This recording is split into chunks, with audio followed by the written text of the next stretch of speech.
First up, I want to talk about the Kavanaugh case. Now, I talked about this a little bit last week in the weekly update, but we didn't have much information other than an anonymous accusation of some type of misconduct by Mr. Cavanaugh, Judge Cavanaugh, when he was a teenager.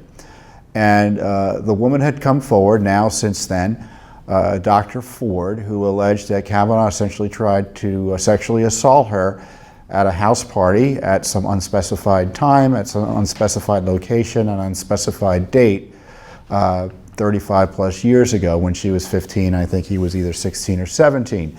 Now, Mr. Cavanaugh, Judge Cavanaugh, has denied this vociferously. He says he didn't do it and he wants to clear his name.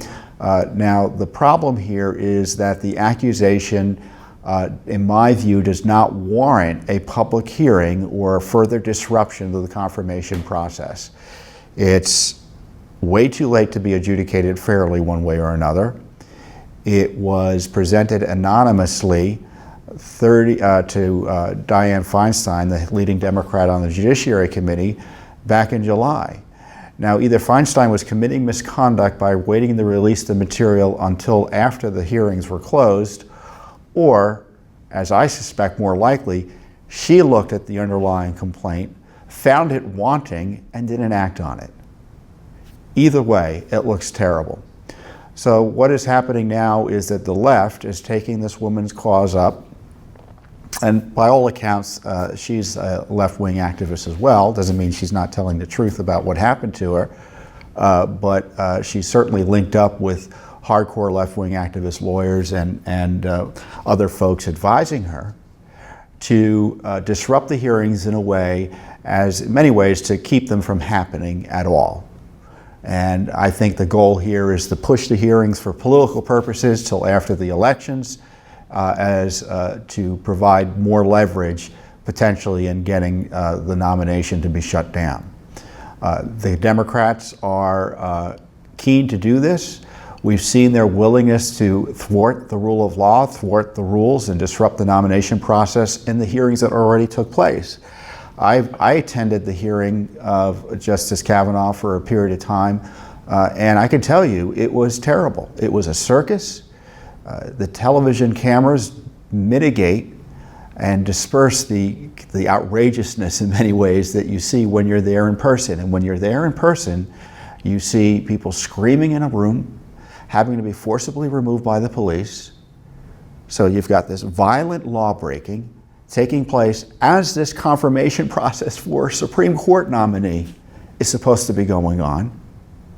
And then on top of that, you have individuals like Cory Booker, the senator from New Jersey, who is grandstanding and saying, I'm going to break the rules and releasing confidential information to try to make Judge Kavanaugh look bad and make myself look good. So you've got rule breaking by senators, lawlessness by their leftist allies, and now we're supposed to take their concerns seriously about the process with this late-breaking allegation that, as I said, is non-judiciable in the sense that, let's say that she says, I believe this is what happened to me. I believe it was Judge Cavanaugh who did it at the time. And Judge Cavanaugh says, no, it wasn't me. I don't know what happened to her, but it wasn't me. Where does that get you? And of course, all of that could have been done in private and still can be done in private. And the fact that we're refusing to let it be done in private, or at least the left is, shows you what they plan. They want a circus of a hearing. We saw what happened at the regular hearings. Can you imagine the show trial of a hearing that will take place if this is allowed to continue as it is? The lawyers for this Kavanaugh accuser are demanding, for instance, that Judge Kavanaugh testify before she testifies, and all sorts of other rules that no other witness in the history of man would be allowed to dictate to either House of Congress if Congress needed their testimony. It would be a Soviet-style hearing if the left gets its way. They're asking Judge Kavanaugh to come and testify to charges that haven't been made yet. Allegations are out there in the media. Reporters have said, well, she told us this. That's a far cry from having allegations that you can respond to. And as I said earlier, no date, no time, no place, key details left out. She told no one of the activity or the alleged assault at the time it happened. She waited dozens of years to even tell supposedly someone else about it. And it leaves a lot of questions as to whether it's accurate or not. And in the ordinary course, it would have been handled as a result of, through a private process that would have protected the accuser, Judge Kavanaugh, and any other witnesses that needed to be talked to. But anything to destroy the rule of law, anything to blow up the confirmation process, this is what the left plans. Now, the Republican leaders have got a problem because you've got some Republicans who are going to want to hear more from this accuser, which is I think she should be able to talk to the Senate. But we don't need a circus in order to get her testimony. In fact, I would recommend they send the FBI out to her place yesterday and interview her. Have the FBI interview Cavanaugh. Give the information to the Senate to consider. We don't need a circus-like public hearing that is not designed to get at the truth. It's designed to disrupt the process. So right now we have the Kavanaugh accuser trying to run the Senate with the help of her allies on the left, on the Democratic side of the aisle. Now, if you think this is about justice, if you think this is about getting vindication for a woman who's been assaulted, then frankly, you're naive about what's going on here. This has nothing to do with that. Because if it did, it would have been handled the regular way, as I suggested. It's being handled as a political hit job on Judge Kavanaugh. Senate Republicans should offer opportunities to testify in private, but the hearings should go forward in the sense that you should get your committee vote and then have the full Senate vote.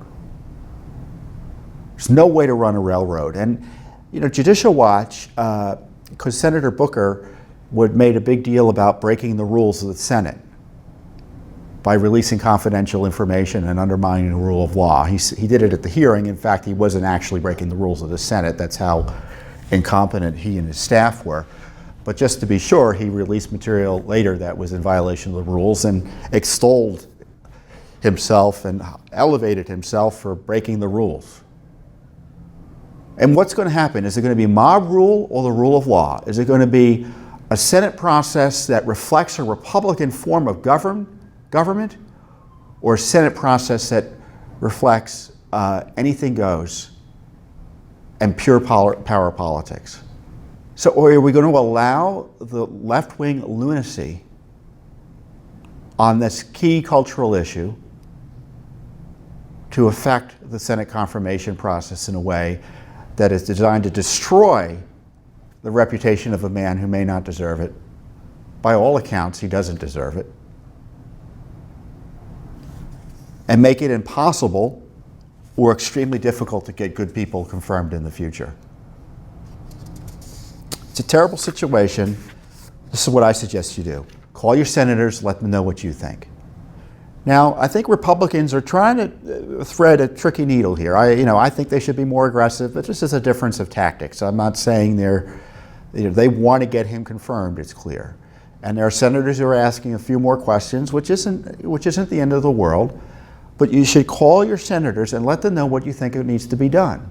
Applaud them for doing the right thing, encourage them to try to move it along, and say you want the rule of law. You want to be able to know that the Senate works at least once a year on issues like this that are important to the nation.